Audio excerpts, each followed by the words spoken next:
BEEX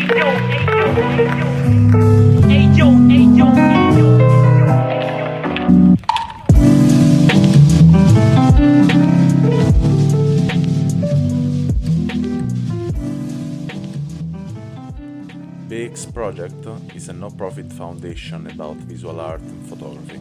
If you want to help us, just drop a donation on buymeacoffee.com/. So, welcome to 50 Minutes of Experience. Today I'm with Joe Welbes, and we will talk with him and analyze the picture. So amazing he do it about Texas and not Holly. And so welcome, Joe. Thank you. Thanks for having me. Yeah, it's really a pleasure for me. So can you introduce a bit you, and then we can step out from that and go more deeper inside of your work and your persona? Sure, yeah. Currently, I'm living in Austin, Texas, born and raised in Texas, but left for a number of years, moved out to California, moved up to Canada, and then somehow made it back to Austin back in 2009, maybe. And yeah. So what do you do in your life? First of all, I'm really curious about that. If you're a photographer, if your work, your job is totally something else. Yeah, I mean, well, it's not totally something else. I'm in the advertising industry, so I do deal with kind of arts and passion in a way, but I'm not making my livelihood off my photography at the moment. It's definitely a hobby that I truly enjoy, especially since COVID and lockdown and everything. It's really been a great outlet for me and my passion, my creativity, and everything like that. Really impressed from the work you do. It is really minimalistic in a way, and keeping the attention on the evolution and of the field and the country in general, and your eyes really keeping this returning of the stuff. So it's like you give a life to something is already dead. And for mostly, and for others, I'm really interested in this vision of the object, of the architecture, of the design of what you find during your walk. And I would love to know more about how did you start taking pictures, and then probably analyze the details of what you do actually. Yeah. So, well, I mean, it all started, growing up, we always had a camera in my house. Always film, this is before digital cameras were around. And I grew up in the suburbs of Houston, and my outlet was going to magazine stores and seeing photography or seeing movies, just trying to ingest as much art and media about the rest of the world as possible, because suburban life is very insulated and homogenized in one note in a way. So that kind of like fueled my ideas of, what art can be and what else is out there, right? So once I moved to San Francisco, I just always had a camera on me and would, take somewhat street photography in a way, or just shoot things that I thought looked cool, or, interesting moments. And, at the time I was focusing on a career in ballet. And so a lot of my, it takes up a lot of time, right, to focus on dance and hone that craft. So I was kind of juggling those two at the same time. And then I ended up getting a digital camera in maybe like 2010, and I literally just wasn't feeling it. It was a beautiful camera. It took really nice shots and everything else, but it was just, I didn't realize it at the time. I thought I was done with photography. I was done with walking around and taking pictures.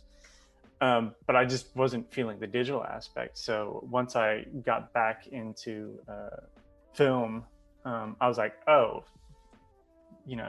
it wasn't that I had lost my passion for taking photos. It was just I wasn't doing what was right for me and what I'm trying to say.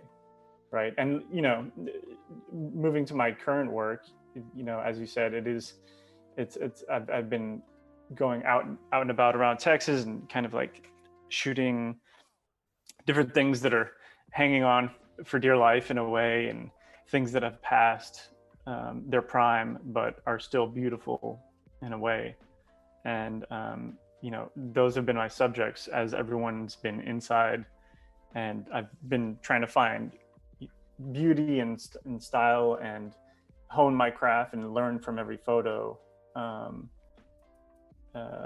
just as often as possible. I try to shoot every day. Obviously when I'm actually juggling a job and a family and everything else, that's not possible. So I find a lot of time on the weekends to just get in my car, start driving, and research spots, look for different places to shoot, and then not be afraid to derail my path and just keep going down the road and see what else is out there.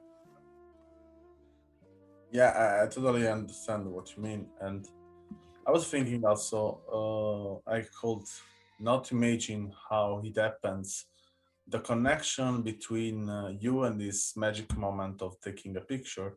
And I would like to ask you, can you try to explain how it happened, this moment that you feel the impulse to grab an images and to take it in your bag with you, but in metaphorical way? Yeah. I think a lot of it, man, I have a huge Tupperware bin filled with photos from the 90s, the early 2000s, like forever. And it's all these photos have led up to how I take photos now, right? So I'm if I'm taking photos, say it's of my daughters or of people, I'll know how to frame it up and wait for the right moment, just because of all the learnings that I've had in the past, right? And it's not necessarily making the moment; it's waiting for it to happen and knowing to pull the trigger, and capture it.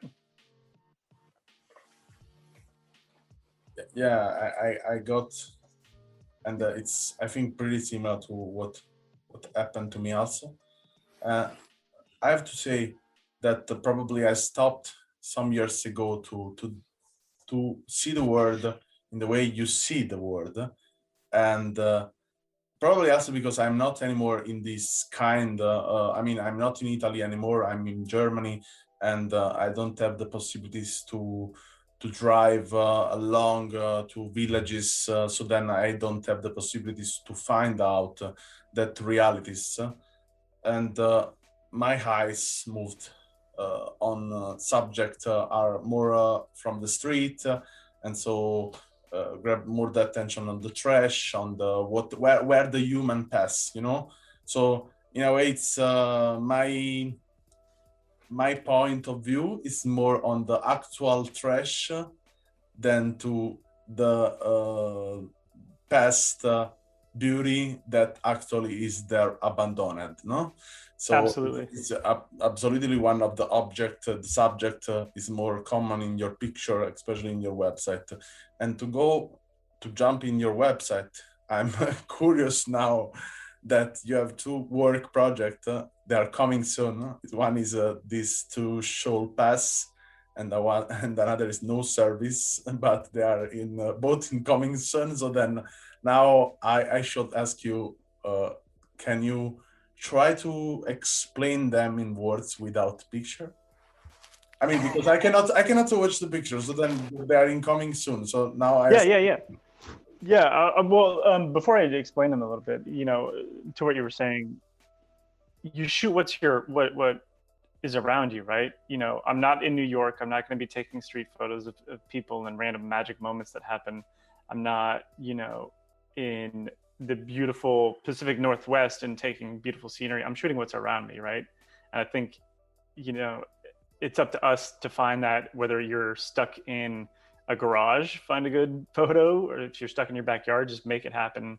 Because I mean, it's a beautiful process, and it's learning every day, and there's something amazing about that. But so the current projects I'm working on, I'm planning two books, and I just want to get them out because I have these concepts that are story related, and the concept for this too shall pass, it's a very broad statement, but it's just something that has helped me and hopefully can help others, surviving the turmoil that was 2020. It's not going to be about the pandemic.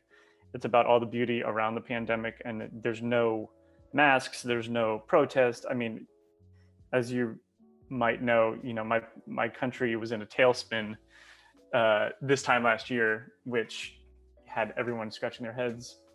And the only way that I got through it was through photography, and going out and creating these things and finding the beauty in this world.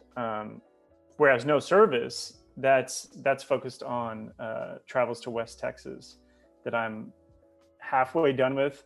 I made a huge mistake of not testing out one of my film backs for my RB67, and there was light leaks all over all my photos. So now I have to plan another trip out west to complete that. That's going to be a much smaller project. It might end up being a zine or something, but these are just two concepts that I want to get out so I can move on and change my style. One beautiful thing about photography is it doesn't have to be one thing, right? I don't want to be, oh, that's that guy that shoots fruit or whatever. No, I just constantly want to evolve and challenge myself and push new things and new interests that I want to focus on, whether it be a more journalistic style, whether it be, like you said, architecture style. I just want to try it all, So just because you mentioned that of the style, I want keep to give you a challenge. Sometimes, if you hear about my podcast, sometimes I give challenge. And in this case, I would love to know more. I know now that you go out during the weekend, that sometimes you're doing this small trip, and what is your eyes keep focus on. And I have just seen probably just one picture about your private life. And I'm asking to myself, okay, man, just show your private life now.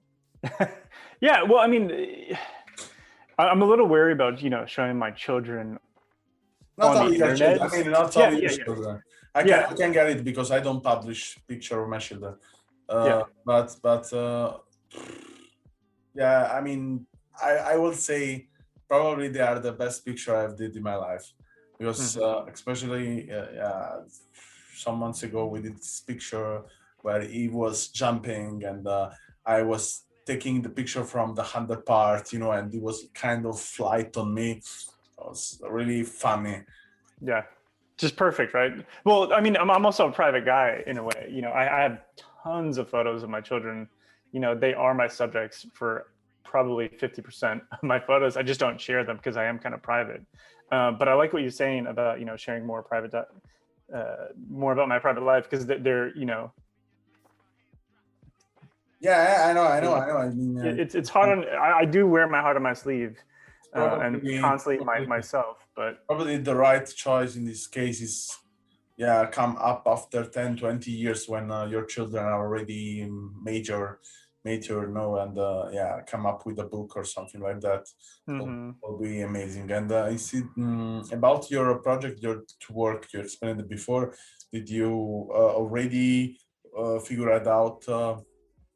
How did you publish them? You will do it alone. You will do it with the editor. You will do it. So I'm currently looking at a couple publishing places, and just haven't pulled the trigger on which way I'm going to go. Whether is it going to be hardback and this, that, and the other. So those details are still being worked out. But meanwhile, I have, a substantial amount of photos. The book itself, if I printed it right now, it'd be like 100 pages. So there are some editing issues that I still need to focus on to whittle it down, to share it with some close friends and get their take on it, to see if the flow in the story is making sense to others besides myself, because it makes sense to me, but of course I'm making it, right? I'm still in process of like figuring out how. I will be really curious to see. I'm a editor, so then it's my curiosity now to see this prof book. But I want to just ask you a last question, and I want to know more about. There is something happened in your life that touched you a lot, and that's because you was getting in touch with photography, because you was doing photography, that you find out that you was connecting with something was really big, and then you find out that probably if you was not doing photography in your life, you was not connecting with these things. Yeah.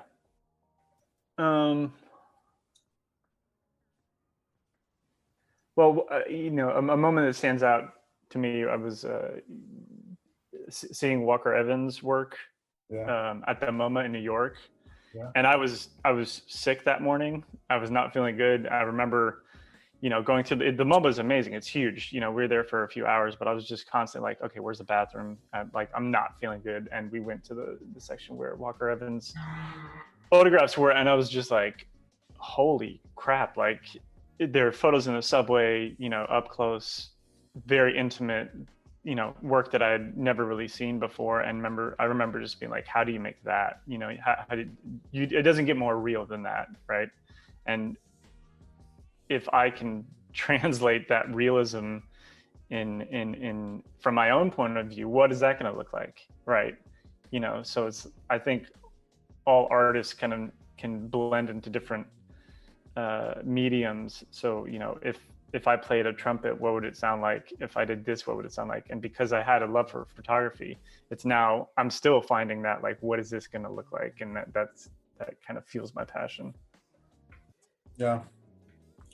So I thank you a lot for this talk. I will love to go on, but the format, I want to respect in a way the format. It's never 50 minutes in the end. Yeah. But we can probably doing some other podcast and going more on the details of some picture I have seen and I would love to talk about. And probably also we can talk about some topic touches you or something you would like to experience in the near future. But I thank you a lot for your time and your talk and this talk. Really, awesome. really appreciate. Yeah, I appreciate you reaching out to me, man. This has been great. Thank you so much. You're welcome. So I hope for our next podcast with you. And for everyone want to see the work of Joe, and will be link in description. And will be nice if someone want to make a vocal comment. Just we find the link in description in the end. Just press start recording and send us your message. So thank you a lot. Thank you. Thanks for listening to our podcast. Learn more about our project at allmylinks.com/Berlin Explorer or visit our Instagram and follow Berlin Explorer Project.